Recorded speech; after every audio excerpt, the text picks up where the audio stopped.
कार्यक्रम के प्रायोजक हैं कमला पसंद, स्वाद में हमेशा 2 कदम आगे।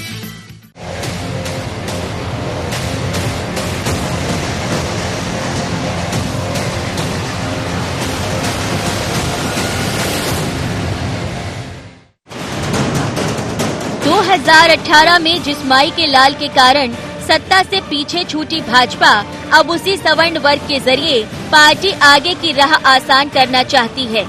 हालांकि उपचुनाव में सत्ता की वापसी भी हो गई, लेकिन अब बारी नगरीय निकाय के साथ 2023 की तैयारी की है और यही कारण है कि शिवराज सरकार SC/ST की तरह निर्धन सवर्णों के लिए सवर्ण आयोग बनाने जा रही है, जिसका रोड मैप भी लगभग सरकार ने तैयार कर लिया है।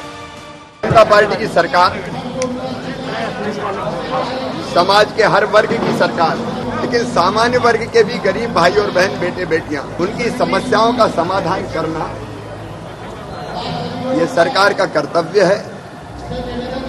और इसलिए हमने तय किया कि सामान्य वर्ग के जो हमारे आर्थिक रूप से कमजोर परिवार है 10% आरक्षण उनको मिल रहा है, लेकिन और भी कई कदम उठाने की जरूरत है और इसके लिए हमने आयोग गठित करने का फैसला किया। भाजपा पूरी तरह चुनावी मोड पर है, हर वर्ग को साधने की अपनी रणनीति है, लेकिन कांग्रेस ने सवर्ण आयोग का मामला कोर्ट ले जाने की तैयारी कर ली है। सवर्ण क्या होता है, अवर्ण क्या होता है? क्या भारत में वर्ण व्यवस्था लागू की हमारे संविधान ने? और अगर इस शब्द का प्रयोग सरकार शासकीय तौर पर कर रही है तो इनके खिलाफ कानूनी बातचीत होना चाहिए। प्रदेश में सामान्य निर्धन के लिए भाजपा सरकार पहले ही 10% आरक्षण का लाभ दे चुकी है और सवर्ण आयोग के मार्फत निर्धनों के जीवन को और ऊपर उठाने की तैयारी में है। जाहिर है इसका लाभ भी पार्टी को मिलेगा ही, लेकिन कांग्रेस क्या इसकी काट निकाल पाएगी? Bureau report IND 24।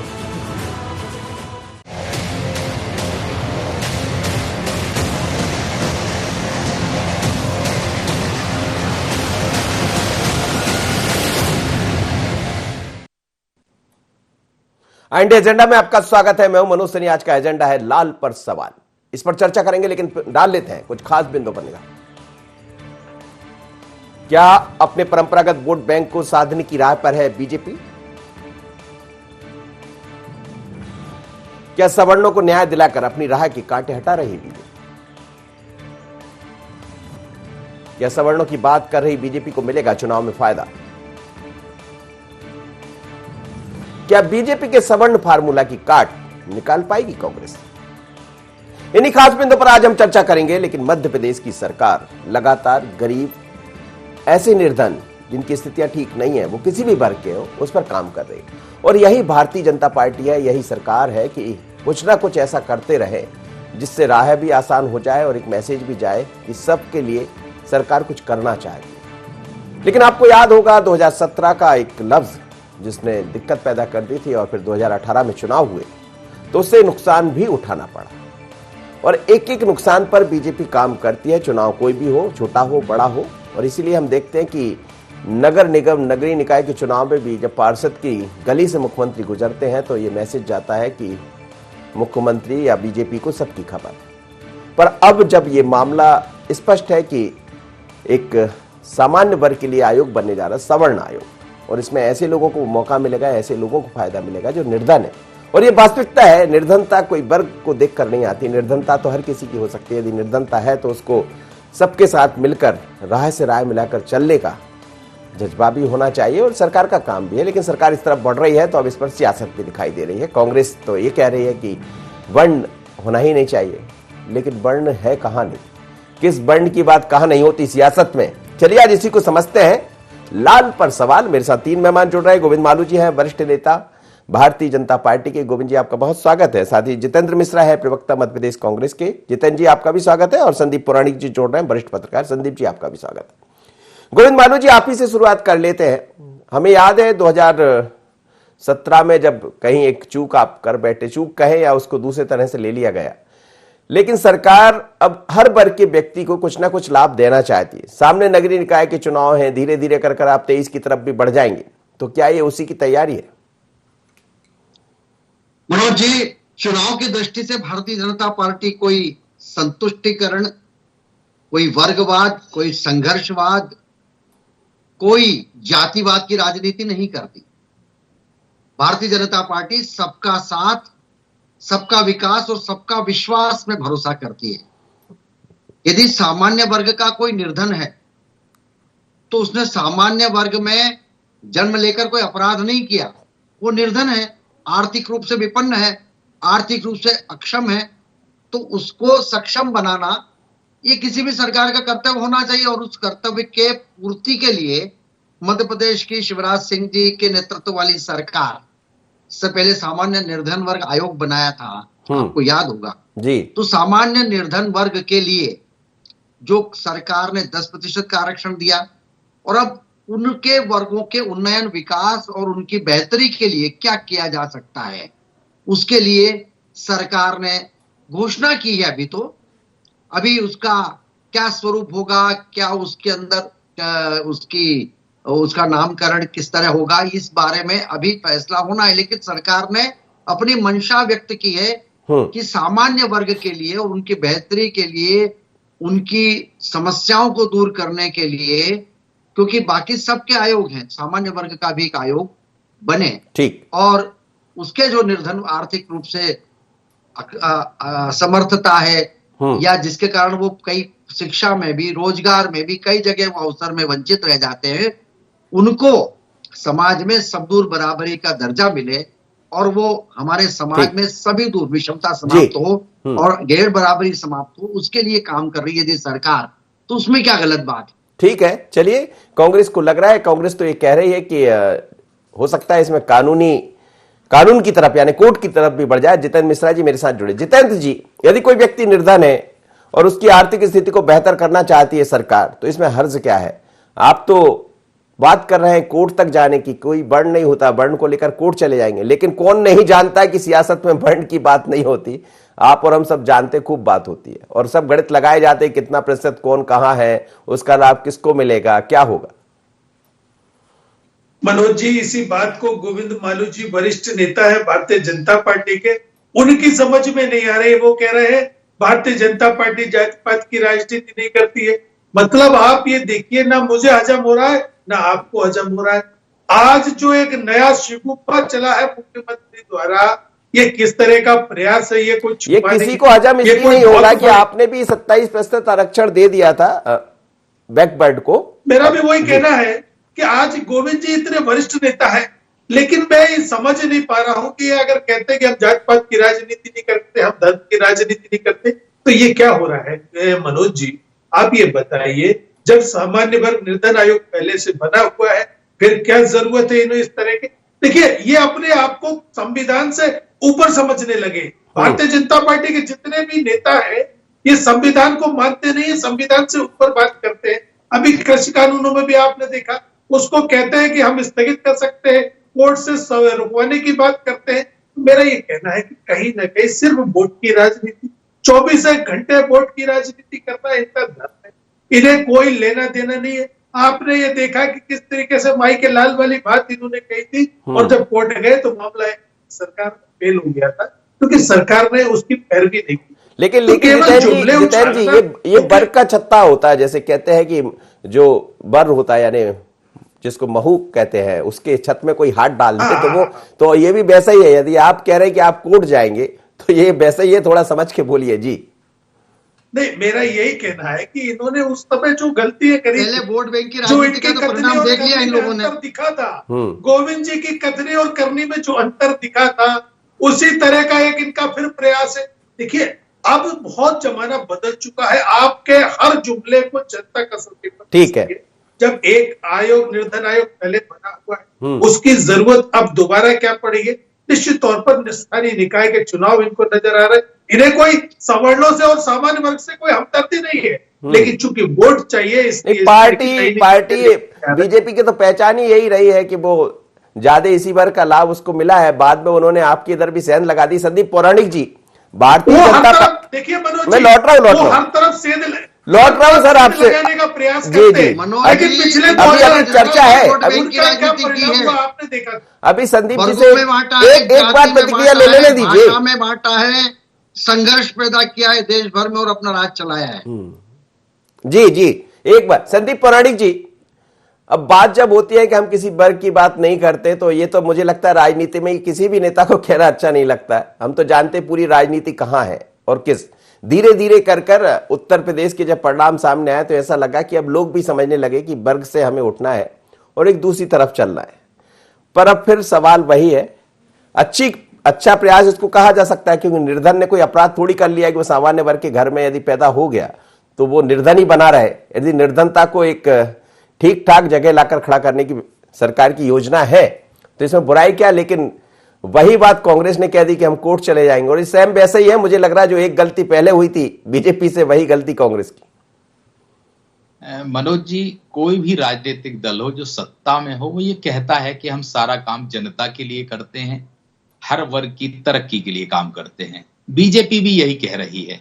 लेकिन स्वाभाविक सी बात है, जब कोई राजनीतिक दल है सत्ता में है तो वोट बैंक मजबूत करेगा, वो वोट के लिए राजनीति करेगा। सत्ता में तभी रहेगा जब उसके पास वोट बैंक होगा।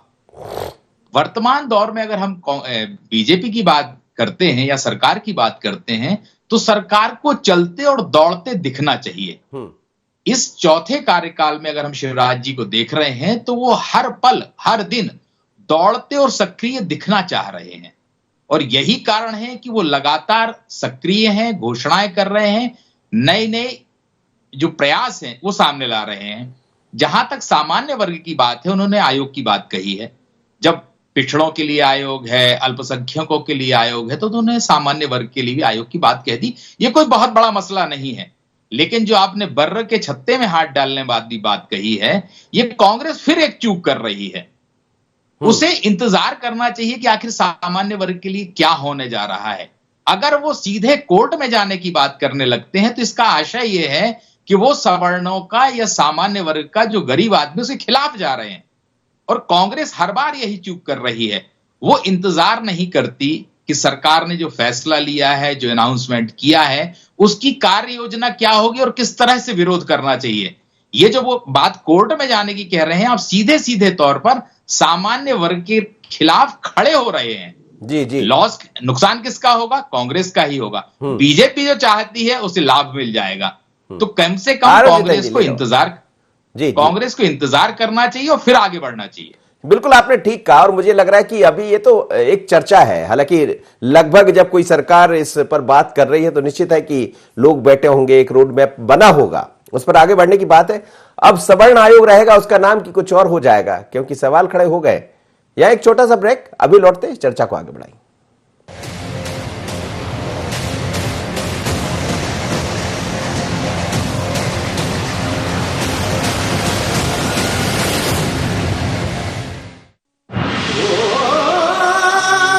कोई खास है, कोई बात है,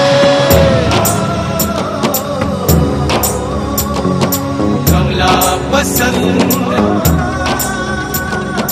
जीते दुनिया हर बाजी जीते, हर अदा में शाही अंदाज है। कमला पसंद पान मसाला, शाही स्वाद, शाही अंदाज, स्वाद में हमेशा 2 कदम आगे।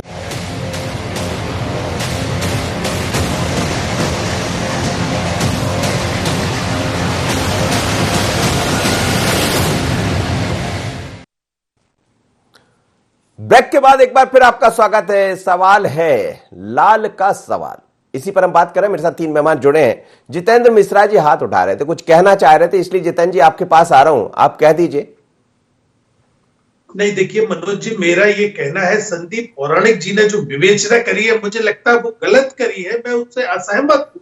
हम कहीं किसी के विरोध में कभी नहीं रहते, लेकिन हम जब भी सवाल उठाते हैं सरकार के नियत पर सवाल उठाते हैं। जब सामान्य वर्ग निर्धन आयोग बना हुआ है, उसके माध्यम से आप मजबूत करने का प्रयास क्यों नहीं करते? अगर आपकी नियत साफ है, आपने कितने आयोग बनाए और आखिर निष्कर्ष क्या निकला? आपने पिछड़ा वर्ग की साथ में क्या किया वो भूला नहीं है। आपने SC ST के साथ में क्या किया, उनके साथ खड़े दिखते हो लेकिन उनके साथ नहीं रहते आप। ये सारी चीजें आपकी स्पष्ट हो गई। सरकार की नीयत पर, मुख्यमंत्री की नीयत पर सवाल में खड़ा किया है। हमने किसी का ये नहीं कहा कि विरोध होना चाहिए, समाज के सभी, लेकिन खैर ये बीजेपी कहेगी, गोविंद मालू जी कहेंगे, पर सवाल ये भी है कि कहां नहीं। आप देखिए, आपके हर क्षेत्र में भारतीय जनता पार्टी ने सेंध लगा दी। SC ST वर्ग आपका हुआ करता था, ये सब जानते हैं, और आज मुकुल वासनिक जब पहुंचे हैं तो वो भी इसी पर काम कर रहे हैं। अब जो वर्ग उनका रहा करता था वो थोड़ा छिटक गया, बाद में वापस आ गया, शायद इसीलिए लाभ भी मिल गया उपचुनाव में। देखिए मनोज जी, मेरा भी यही कहना है कि आज जनता के सामने जब सारा खुलासा होता जा रहा है, भाई आपने कहा कि नोटबंदी से देश को फायदा होगा, वो समझ में आया। आपने कहा GST इस देश के लिए अच्छा कानून है, उसका नुकसान समझ में आया। आपने किसानों को, एक वर्ग को ये कहने का प्रयास किया कि आपकी जिंदगी बदल जाएगी, लेकिन आज उसमें भी आप फेल हुए, उसमें भी आप एक्सपोज हुए। तो इसी तरीके से मेरा ये कहना है कि 2018 के परिणाम आए, उसमें भारतीय जनता पार्टी सरकार में नहीं रह पाई। उसके पीछे कारण ये था कि इनकी चालों को, इनके इरादों को और इनकी नीयत को, गोविंद मालू जी, इसलिए मध्य प्रदेश गोविंद मालू जी, छत्तीसगढ़ कह रहे हैं आप में भारतीय जनता पार्टी पक्ष नहीं हुई। आपका नारा है सबका साथ सबका विकास, लेकिन वो यही कह रहे हैं कि शायद लोग समझ गए कि ऐसा कुछ है नहीं, इसीलिए परिणाम आए जी। लोग परिणाम तो आप देखें, मत प्रतिशत में भी देखें, और जो हमको सत्ता सब दूर मिली उसमें भी देखें, और आप कहां थे और कहां आ गए इसको भी देखें। आपने वर्ग में भी वर्ग पैदा किए, आपने वर्ग में भी वर्ग का विभाजन किया, ये पूरा देश जानता है। अनुसूचित जाति की पहले पैरवी करते रहे तथाकथित लोगों को साथ में लेकर, उसके बाद उसमें वाल्मीकि समाज और जाटव समाज में विभाजन पैदा किया। आपने अल्पसंख्यकों के नाम पर राजनीति की, उसमें सिखों में और मुस्लिमों में भेद किया। आपने क्या नहीं किया सत्ता के लिए, लेकिन जब वो असलियत आपके सामने आ गई, जिस मुस्लिम लीग की राह पर आप चलने लगे, तब लोगों को आपकी असलियत समझ में आई। और आज फिर वही जो मनोज जी ने कहा, जो तटस्थ प्रेक्षक की बात आप नहीं सुनते, आप तो बस इतनी जोर से अंदर से ताकत से बोलने की कोशिश करते हैं, लेकिन वो आवाज लोगों को सुनाई नहीं दे रही आपकी, क्योंकि आपकी लोग आवाज तो सुनी थी 2018 में, वो बात अलग है। उनका सर दुखने लगता है कि अरे ये क्या शोर मचा रहे हैं, ये असली बात पर आते नहीं है, अपने आप को सुधारते नहीं है, और वही गलतियां दोहराते रहते हैं। मैं कह रहा हूं कि समाज, अनुसूचित जाति, जनजाति और अल्पसंख्यकों का साथ यदि भारतीय जनता पार्टी को ये सब लोगों का नहीं मिलता, तो भारतीय जनता पार्टी 303 पर नहीं आती। हम 2 से 303 पर पहुंचे श्रीमान जी, और आप आ गए 44 पे 52 पर। और आपके अन्य प्रदेशों में क्या हालत है, 4थे या 5वें नंबर पर बिहार और उत्तर प्रदेश में लटक रहे हैं। आप अपने आप को देखें कि किस तरह से वहां पर अनुसूचित जाति वर्ग का प्रतिनिधित्व कर रही बसपा, अल्पसंख्यकों का प्रतिनिधित्व कर रही समाजवादी पार्टी। आपने ऐसा विभाजन किया है समाज में कि एक से दल बनने लगे, आपके राज में तो ऐसे दल बनने लगे, जाति के आधार पर दल बनने लगे। ये आपने जो गलती की वो मोदी जी ने सुधारी है। सबका साथ, उन्होंने जो गलती की उसका लाभ आप लेना जानते हैं विश्वास, हमने सबका विश्वास अर्जित किया है। देखिए, जिन कॉन्स्टिट्यूएंसीज को आप कहते थे कि ये तो मुस्लिम बहुल है, वहां पर जो जीत रहे, इसका मतलब उनका भी हमको साथ मिल रहा है, वही बात लेकर मैं चलिए कर रहे हैं, वो भी हम पर विश्वास कर रहे हैं। वो आपको करारा तमाचा मार रहे हैं कि आपने इतने साल तक उनको छला है, आपने उनके साथ कपट किया है। आ रहा हूं, कपट का परिणाम लौट रहा हूं, टाइम है भी अपने पास, वक्त है। आज ये दिन आपको देखना पड़ रहा है, और अब भी आप नहीं सुधरे तो आपको तो इतिहास के कूड़ेदान में ये जनता। चलिए मैं वो बताएंगे कैसे सुधरेंगे, जितेंद्र जी से पूछूंगा मैं। अभी संदीप पौराणिक जी, हमने देखा कि 30% वर्ग को कांग्रेस ने साधा, और खूब याद है हमें कि एक आज जो 2 वर्गों की बात होती है मुख्यतः, हिंदू मुस्लिम जहां आ जाता, हमें नहीं करना चाहिए बात, लेकिन अब चर्चा है तो बात तो होगी। पर 70% को साधने में भारतीय जनता पार्टी सफल हो गई, और ये दिखाने में भी सफल हो गई कि 70% भारी है 30% पर। और इस वही जैसा हम कह रहे थे कि मधुमक्खी के छत में हाथ डालने का काम बीजेपी ने किया, लेकिन एक काम करने का तरीका है, सलीका है, धीरे धीरे कर उस की तरफ बढ़ती है। मुझे लगता है ये भी एक उसी तरह की शुरुआत है, क्योंकि 2023 में भी वक्त है। एक तरह से कहा जाए तो नगरीय निकाय सेमीफाइनल होंगे, उसमें समझ भी आ जाएगा। मनोज जी, भारतीय जनता पार्टी की कार्यशैली एक अलग तरह की है, उसका संगठन फैसला करता है, वो रणनीति पर काम करते हैं और उस पर आगे बढ़ते हैं। जो आपने 30% और 70% वाली बात की, बीजेपी का नेटवर्क आप देखेंगे तो ऊपर से लेके दिल्ली से लेके गांव तक, उनकी जो बात दिल्ली से चलती है वो गांव तक उसी रूप में पहुंच जाती है। और ये जिस भी योजना को लेके चलते हैं या जो इनकी मंशा होती है उसे बेहतर तरीके से जनता के बीच ले जाने का काम करते हैं। ये कारण है संगठन की एक मजबूती का। कांग्रेस के सामने जो सबसे बड़ी समस्या हो रही है कि जो ऊपर से बात चलती है वो नीचे तक पहुंचने में बहुत वक्त लगता है, और राजनीतिक दल की सफलता के लिए जरूरी है कि आपका ऊपर से लेके नीचे तक पूरा तार जुड़ा हो। यही कमजोरी है कांग्रेस में। आप जैसे सामान्य वर्ग के आयोग वाली बात कर रहे हैं, इतनी जल्दबाजी नहीं होनी चाहिए। राजनीति में इतनी जल्दबाजी नहीं की जाती है, बचा जाता है, हमेशा इंतजार किया जाता है। लेकिन कांग्रेस के रिएक्शन जो हैं वो बहुत ज्यादा मंथन किए बगैर सोचे समझे आ जाते हैं। और बीजेपी वो पार्टी है जो उसे लपकने में नहीं चूकती। आप ये देखिए कि आने वाले 2 से 5 दिन के अंदर कांग्रेस के बयान को लेके किस तरह का संदेश जाता है। जैसे मालू जी काउंटर कर रहे हैं, ये काउंटर निचले स्तर पर शुरू हो जाएगा और कांग्रेस के पास जवाब देने के लिए लोग कम पड़ जाएंगे। ये तो बाहर निकलेंगे गोविंद मालू जी और इसको लिख देंगे। अभी देर नहीं करते गोविंद मालू जी, कहां मानने वाले। जी जितेंद्र मिश्रा जी, यही सवाल है कि जिस हम मनोज जी अभी आ रहा हूं गोविंद जी, जितेंद्र जी यही सवाल है कि चीजों को पकड़ना और उसको आगे बढ़ाना। आपकी सरकार थी, लगातार आपकी सरकारें रही। मनोज जी पौराणिक जी ने सही कहा कि कहीं ना कहीं हमारी कमी थी, इसलिए हम मध्य प्रदेश में 15 साल से बाहर थे। कुछ कमियां तो थी, लेकिन उन कमियों को लगातार सुधार किया गया। लगातार सड़क पर कांग्रेस दिखी, कांग्रेस में एकता दिखी। उसका परिणाम ये हुआ कि मध्य प्रदेश में जो चुनाव हुए उसके पहले भी जो उपचुनाव हुए उसमें भारतीय जनता पार्टी के परिणाम सामने समझ में आ रहे थे कि अब 2018 में भारतीय जनता पार्टी मध्य प्रदेश में सरकार में नहीं आएगी। और यही चीज आपने छत्तीसगढ़ में देखी, राजस्थान। मैं स्वीकार करता हूं 15 साल अगर हम बाहर रहे तो कुछ कमियों की वजह से हम रहे, लेकिन हमने लगातार सुधार किया। आप ये देखिए भारतीय जनता पार्टी जिस तरीके से गुमराह करती है, पौराणिक जी मैं असहमत हूं इस बात पे कि वो ऊपर से नीचे तक संदेश और नीचे से ऊपर तक संदेश। मैं आपको बताऊं सारा का सारा गुमराह करना और अफवाह उड़ाना इनकी फितरत है। ये बात करते अब आप इसको फितरत का नाम दे दीजिए या संदेश। देखिए आप विपक्ष में है तो फितरत कहेंगे, लेकिन इसको कभी कभी स्वीकार भी कर लीजिए। बता सकता हूं कि देखिए बता सकता हूं, बात राष्ट्र प्रेम की करते हैं, राष्ट्र भक्ति की करते हैं। कश्मीर में इनका जो दीनदयाल जी का एक राष्ट्र एक ध्वज का था, 2 ध्वज के नीचे सरकार बना रही थी, अलगाववादी ताकतों के साथ सरकार बनाते।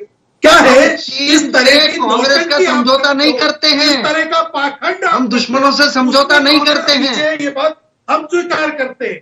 आप तो चीन की कम्युनिस्ट पार्टी आप तो जितेंद्र मिश्रा जी ये बता दीजिए कि चीन से बनने आ रही है कांग्रेस के गोविंद मालू जी एक मिनट हम भटक जाए।